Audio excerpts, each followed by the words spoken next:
So hello everyone, I welcome you all to let's crack UPSC CSC. So आज के Hindi analysis में topics that we are going to discuss are, जो आपका session है वो 9:15 AM को होता है, but because I am travelling so I am recording the session और उसके बाद आपका प्रीमियर हो रहा है।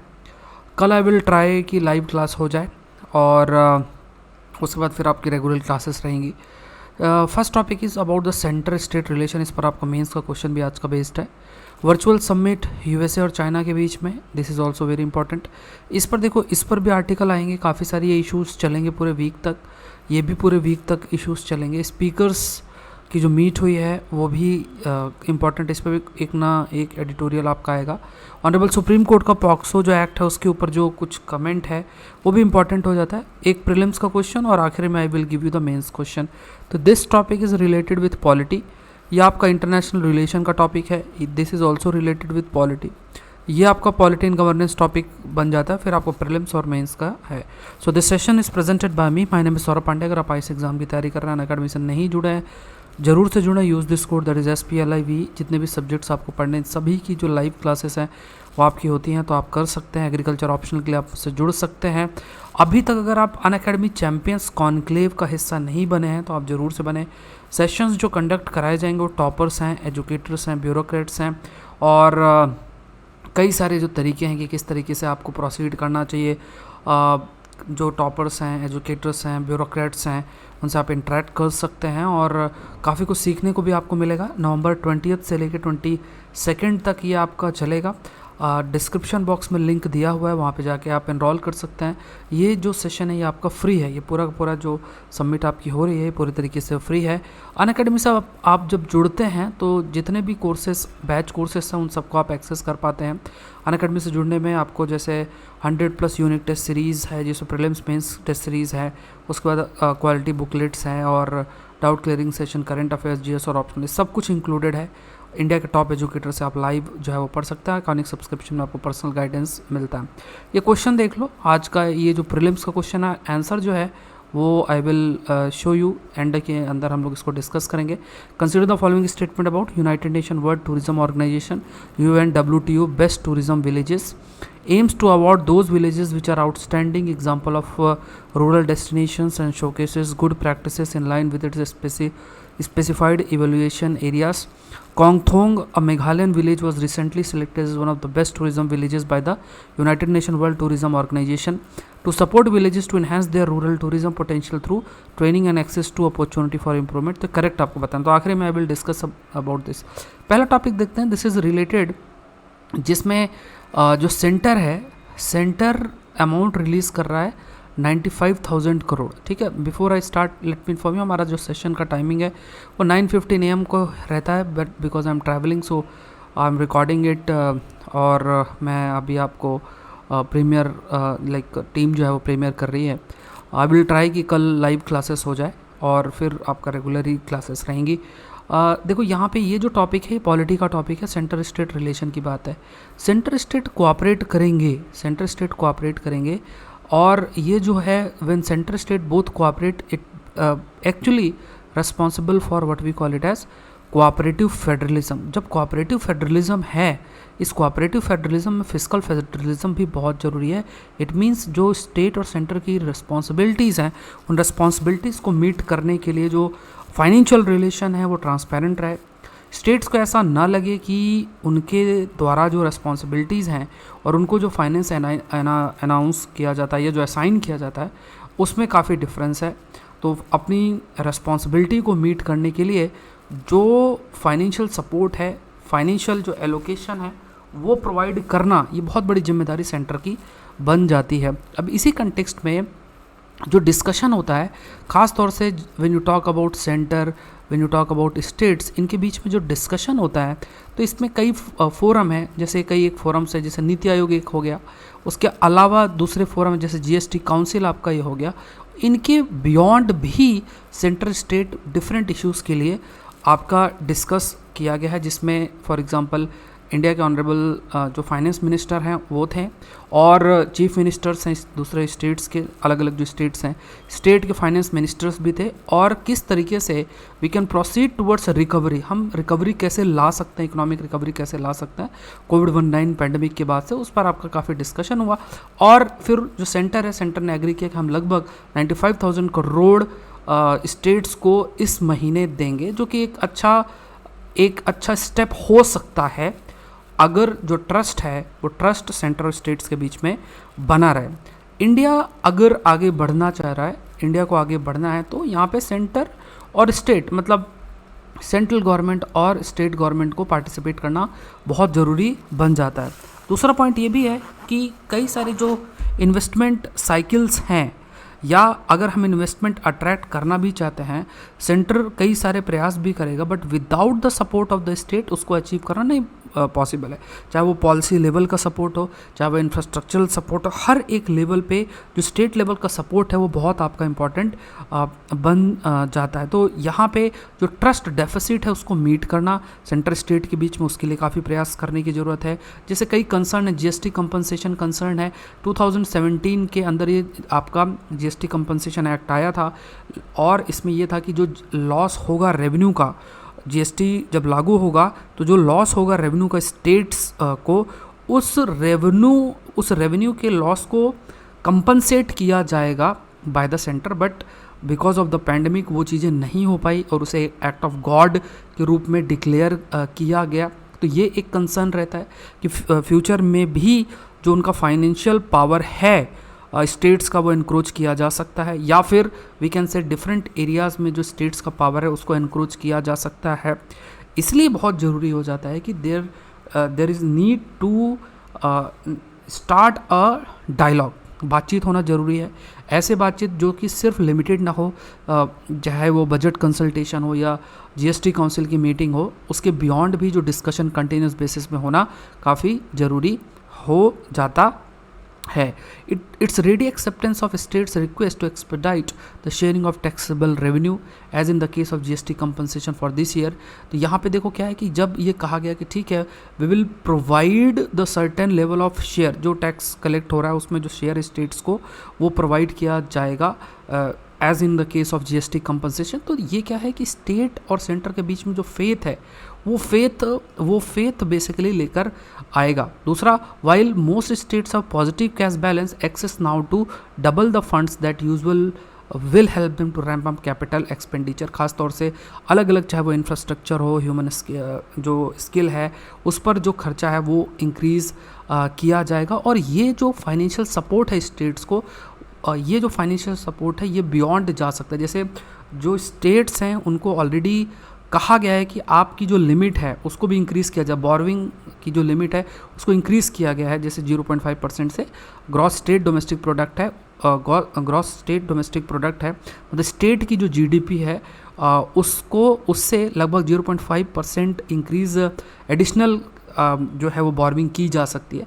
तो ये भी एक फाइनेंशियल एंगल से स्टेट्स के लिए तो हेल्पफुल रहेगा, लेकिन बोरोड मनी है, कुछ जो असाइन किया जाएगा मनी बाय द सेंटर, वो भी आपका काफ़ी हेल्प करेगा स्टेट्स को, जिससे कि वो अपने रिस्पॉन्सिबिलिटीज़ को मीट कर सकें। ये पॉइंट भी आपको ध्यान में रखना है।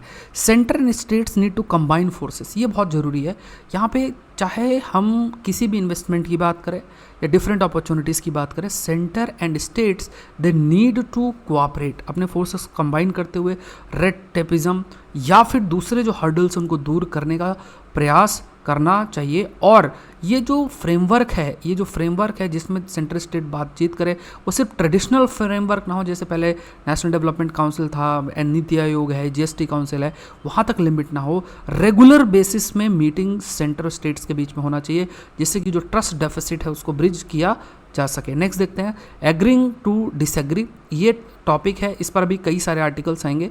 और ये वर्चुअल सबमिट आपकी हुई है यूएसए और चाइना के बीच में, तो ये जो सबमिट आपकी हुई है वर्चुअल सबमिट, ये इंपॉर्टेंट भी बन जाती है। अभी जो टेंशन इंक्रीज़ हो रहा है यूएसए और चाइना के बीच में, इस टेंशन को दूर करने के लिए ऐसी जो सबमिट है वो बहुत अधिक आपका इंपॉर्टेंट बन जाती है कई इश्यूज़ में, चाहे वो ताइवान के कंटेक्स्ट में हो जाए या साउथ चाइना सी के कंटेक्स्ट में हो जाए। तो यहाँ पे जो यूएसए है, यूएसए कहीं ना कहीं इस पॉलिसी को सपोर्ट नहीं करता है कि ताइवान एक इनएलिनेबल पार्ट है, इनएलिनेबल पार्ट है चाइना का। इट मीन्स क्योंकि ताइवान के अंदर भी एक सेपरेटिस्ट टेंडेंसी है, वो चाइना से अलग होना चाहता है और वहाँ पे वेस्टर्न कल्चर भी काफ़ी आप कह सकते हैं देखने को मिलता है। और कई सारे हिस्टोरिकल कंटेक्स्ट भी देखा जाए तो ताइवान जो चाइना है उससे अलग होना चाहता है। साउथ चाइना सी रीजन में भी जो एग्रेशन चाइना के द्वारा शो किया जा रहा है, जिसको काफ़ी इंटरनेशनल लेवल पे क्रिटिसिज्म भी फेस करना पड़ा है, और जो इंटरनेशनल रूल बेस्ड ऑर्डर है उसके खिलाफ भी चाइना का जो स्टेप है। तो ये जो कदम है, ये कदम कहीं ना कहीं जो टेंशन है यूएसए और चाइना के बीच में वो इंक्रीज़ कर सकता है, और इस बीच में जो बातचीत हो रही है काफ़ी इंपॉर्टेंट हो जाती है। तो पहले अगर देखा जाए, पहले कई सारे एस्पेक्ट है, जैसे जो पहले प्रेसिडेंट थे उन्होंने कुछ रिलीफ्स प्रोवाइड की थी। Relief came in the form of face 1 trade agreement. अब कई सारे रिलीफ प्रोवाइड किया गया था, ट्रेड एग्रीमेंट की बात की गई थी, और उसमें जो टैरिफ इंपोज किए जा रहे थे, टैक्सेशन जो इंपोज किए जा रहे थे चाइनीज़ गुड के ऊपर, उसमें रिलैक्सेशन दिया गया था। और इसमें यह भी रिक्वायर्ड था कि जो चाइना है वो लगभग $380 बिलियन इतना वर्थ का अमेरिकन गुड्स को बाय करे बाय द एंड ऑफ 2021। लेकिन इसको भी बाय नहीं किया गया है, ख़ास तौर से जो एविएशन सेक्टर का स्लो डाउन हुआ है चाइना के अंदर, उस वजह से बीजिंग जो बोइंग एयरक्राफ्ट बाय करना चाह रहा था वो नहीं कर पाया। तो ये सब जो डेवलपमेंट है कहीं ना कहीं ट्रस्ट डेफिसिट भी जनरेट कर सकते हैं दोनों कंट्रीज़ के बीच में, कि जो पहला इस्टेब्लिश्ड एग्रीमेंट है उसको चाइना फॉलो नहीं कर रहा है। दूसरा ये भी कहा गया कि जो एग्जम्पशंस चाइनीज़ गुड्स को दिया गया, कुछ गुड्स को जो टैरिफ लेवल पे एग्जम्पशन दिया गया उसको रिज्यूम करेंगे। ताइवान के इंडिपेंडेंस के कंटेक्स्ट में देखा जाए तो यूएस ने इस बात पर हाईलाइट किया है कि जो यूएसए है वो चाइना के क्लेम को ताइवान के ऊपर under one China policy that Taiwan can not be separated by, मतलब चाइना से अलग नहीं किया जा सकता, ये इनएलिनेबल पार्ट है, इस तरीके की जो एक पॉलिसी है चाइना को, इस चीज़ को यूएसए रिकॉग्नाइज नहीं करता है। दूसरा ये भी बहुत ज़रूरी है कि उनके बीच में यूएसए और चाइना के बीच का जो टेंशन है, अगर वो बहुत अधिक इंक्रीज़ होता है अलग अलग लेवल पे, चाहे वो ट्रेड लेवल पे हो, रीजनल टेंशन हो, कई लेवल पे अगर ये टेंशन इंक्रीज़ होता है तो इससे अक्रॉस द वर्ल्ड जो कन्फ्लिक्ट है वो विजिबल हो सकता है, और इसका जो इम्पैक्ट है अक्रॉस द वर्ल्ड वो इकोनॉमिक लेवल पे, हेल्थ लेवल पे वी कैन से वो देखने को मिल सकता है, क्योंकि ये बहुत डिफरेंट एरिना में कन्फ्लिक्ट आपका रीच कर सकता है। नेक्स्ट देखते हैं, no consensus on limiting speakers power. अब यहाँ पे देखो कई पॉइंट्स हाईलाइट किए गए हैं। ये जो मीट आपकी हुई है, ऑनरेबल जो स्पीकर्स हैं, जैसे लोकसभा के जो स्पीकर हैं, या फिर अलग अलग जो वी कैन से अलग अलग जो स्टेट के लेजिस्लेटिव असेंबलीज़ हैं उनके जो स्पीकर्स हैं, उनके बीच में जो ये बैठक हुई है, और बहुत सारे पॉइंट्स इस पे हाईलाइट किए गए हैं। तो ये पता होना चाहिए, कभी भी लेजिस्लेटिव बिजनेस से रिलेटेड जो प्रश्न अगर आता है तो आप उसके ईजिली आंसर कर सकते हो। तो all India presiding officers conference AIPOC ये आपका हुआ था, और इसमें कई सारी चीज़ों पर एग्रीमेंट भी हुआ, कई चीज़ों पर डिसएग्रीमेंट भी हुआ। और यहाँ पे जो सबसे इम्पॉर्टेंट ये है कि जो एंटी डिफेक्शन लॉ है उस पर जो कंसेंसस रीच करने की बात की गई कि whether the speakers power under anti defection law should be limited. ये जो पावर है स्पीकर का, ऑनरेबल स्पीकर का, एंटी डिफेक्शन लॉ के कंटेक्स्ट में, जो कि 10th शेड्यूल में भी मेंशन्ड है, और जिसके तहत स्पीकर के पास पावर की कोई भी पर्सन जो एंटी डिफेक्शन लॉ के कंटेक्स्ट में आता है उसको डिसक्वालीफाई किया जा सकता है। फॉर एग्जांपल, अगर कोई एक पॉलिटिकल पार्टी के टिकट से आपका जीतता है और दूसरे पॉलिटिकल पार्टी में जीतने के बाद स्विच कर जाता है तो वहाँ पे एंटी डिफेक्शन लॉ लग सकता है। एंटी डिफेक्शन लॉ से रिलेटेड जो फाइनल अथॉरिटी है वो स्पीकर है, लेकिन यहाँ पे क्योंकि स्पीकर एक ट्रिब्यूनल के रूप में कार्य करता है तो जो भी डिसीजन ऑनरेबल स्पीकर के द्वारा दिया गया है उसको चैलेंज किया जा सकता है सुप्रीम कोर्ट में भी चैलेंज किया जा सकता है कि वो तो हॉलाहन केस के अंदर इस चीज़ को कहा गया है। इसलिए वी कैन नॉट से कि जो स्पीकर उसका जो पावर है अंडर एंटी डिफेक्शन लॉ वो अनलिमिटेड है। लिमिटेड तो है क्योंकि वो जो भी डिसीजन है उस डिसीजन को उसके लिए जुडिशियल रिव्यू अवेलेबल है और उसको चैलेंज भी सुप्रीम कोर्ट में किया जा सकता है। ये पॉइंट भी आपको ध्यान में रखना है। तो यहाँ पे ये भी हाईलाइट किया गया कि there should be no disruption during question hour. जब क्वेश्चन आवर हो रहा है, प्रेसिडेंट या गवर्नर एड्रेस है, जैसे लेजिस्लेटिव असेंबली में जो गवर्नर एड्रेस होता है, ये लोकसभा में प्रेसिडेंट एड्रेस है, ऑनरेबल प्रेसिडेंट एड्रेस है, तो उस समय कोई भी किसी भी तरीके का डिसरप्शन नहीं होना चाहिए। और एंटी डिफेक्शन लॉ से रिलेटेड जो राजस्थान के स्पीकर हैं, उनके मतलब report of committee headed by Rajasthan speaker जो थे, तो उनके चेयरमैनशिप में कमेटी बनाई गई थी और एंटी डिफेक्शन लॉ के रिव्यू करने की बात की गई, बट उस पर कोई कंसेंसस रीच आपका नहीं किया गया। दूसरा कहा गया there was a need to increase the number of sittings of legislative bodies. अलग अलग जो लेजिस्लेटिव बॉडीज़ हैं उनके बीच में जो नंबर ऑफ सिटिंग्स है वो बढ़ाना ज़रूरी है। देखो, इसमें बहुत अच्छा पॉइंट ये है कि ये जो डिफरेंट लेजिस्लेटिव बॉडीज़ हैं, हर स्टेट की एक लेजिस्लेटिव असेंबली है, लोकसभा है ना, मतलब पार्लियामेंट की बात हम करते हैं। अब लॉ जो बनता है वो कंट्री के लिए बनता है, कंट्री में हर जगह एप्लीकेबल होता है। तो लॉ में जो लॉ बन रहा है उस लॉ में एक यूनिफॉर्मिटी मेंटेन रहे और प्रोसेस और प्रोसीजर सही तरीके से फॉलो हो। इसके लिए बहुत ज़रूरी है कि जो लेजिस्लेटिव बॉडीज़ उनके बीच में कंटिन्यूस बेसिस पे मीटिंग होती रहे, वो आपस में बातचीत करते रहें और अपने व्यू पॉइंट को शेयर करते रहें। तो इसलिए ऑनरेबल स्पीकर है, उन्होंने इस चीज़ को कहा कि we need to increase the number of sittings of legislative assembly. इसके अलावा ये भी हाईलाइट किया गया drastic change to the functioning of the standing committees. जो प्रेजेंट रूल गाइड कर रहे हैं स्टैंडिंग कमिटीज़ के, जैसे कई सारे जो बिल्स हैं वो रिफ़र किए जाते हैं स्टैंडिंग कमिटीज़ को, तो जो रूल्स हैं उनमें बदलाव लेकर आना। साथ में जो स्पीकर है, ऑनरेबल स्पीकर है, वो देखें कि कमिटीज़ किस तरीके से कार्य करें, एटलीस्ट उनके कार्य को एक साल के अंदर रिव्यू करना, जिससे कि उन्हें अकाउंटेबल किया जा सके और we can say make the more accountable to the people. जो ट्रेडिशन है 0 आवर का should be started in all state legislature. जितने भी स्टेट लेजिस्लेचर वहाँ पे 0 आवर का जो ये ट्रेडिशन है उसको स्टार्ट करना, जिससे कि ये है कि कोई भी ऐसे अर्जेंट मैटर है किसी भी कॉन्स्टिट्यूंसी से रिलेटेड, उसमें बातचीत हो सके, जो मेंबर्स हैं वो अपनी बातचीत रख सकें, इस पर किया जा सकता है। इसके अलावा जो डिसरप्शन कंटिन्यूस बेसिस पर हो रहा है वो भी एक मैटर ऑफ कंसर्न है। तो इसमें भी अलग अलग पॉलिटिकल पार्टीज़ बात कर सकती हैं, जिससे कि अलग अलग पॉलिटिकल पार्टीज़ के बीच में जो ट्रस्ट डेफिसिट है उसको ब्रिज करना और जो डिसरप्शन है उसको रोकना। अभी इस पर भी डिस्कशन है, जो ऑनरेबल प्राइम मिनिस्टर ने भी इस चीज़ को हाईलाइट किया, 1 नेशन 1 लेजिस्लेटिव प्लेटफॉर्म। अब इस पर देखो कई आर्टिकल्स आएंगे, बहुत इंपॉर्टेंट आर्गूमेंट भी इसमें दिया गया है। 1 नेशन 1 लेजिस्लेटिव प्लेटफॉर्म की जब बात की जाती है तो एक लेजिस्लेटिव जो ये प्लेटफॉर्म है जिसमें डिफरेंट लेजिस्लेटिव बॉडीज़ इस प्लेटफॉर्म के माध्यम से एक डिस्कशन कर सकते हैं और एक कंसेंसस तक रीच कर सकते हैं। जब हम सेपरेशन ऑफ पावर के प्रिंसिपल की बात करते हैं तो यहाँ पे लेजिस्लेचर की बात की जाती है, तो हमेशा हम सेंटर स्टेट रिलेशन को एग्जीक्यूटिव रिलेशन तक क्यों लिमिट करें? We should also increase it to legislative relation. सिर्फ एग्जीक्यूटिव रिलेशन तक ही हम क्यों रखें? We should move beyond the executive relation. So ये इस डायरेक्शन में अभी कई सारे आर्टिकल्स इस पर आएंगे, तो वी विल डिस्कस। नेक्स्ट देखते हैं पॉक्सो जो एक्ट है, पॉक्सो जो एक्ट है उसके ऊपर ऑनरेबल सुप्रीम कोर्ट ने कई बातें कही हैं। तो यहाँ पे protection of children's from sexual offence act, तो बॉम्बे हाई कोर्ट के द्वारा कुछ जो पॉइंट्स हाईलाइट किए गए थे कि जब सेक्सुअल असॉल्ट है उसको कंसीडर किया जाएगा when there is a skin to skin contact. तो इस चीज़ को क्वैश किया गया है ऑनरेबल सुप्रीम कोर्ट के द्वारा और ये कहा गया है कि कोई भी ऐसा act of a touching a sexual part of a body with sexual intent, तो यहाँ पे स्किन टू स्किन कॉन्टैक्ट से ज़्यादा जो इंटेंट है उस पर ऑनरेबल कोर्ट ने हाईलाइट किया है। तो इसमें ये डिफाइन भी किया है कि किस किस कंडीशन के अंदर अगर ऐसी सिचुएशन है उसको एक सेक्सुअल असॉल्ट के कैटेगरी के अंदर रखा जा सकता है।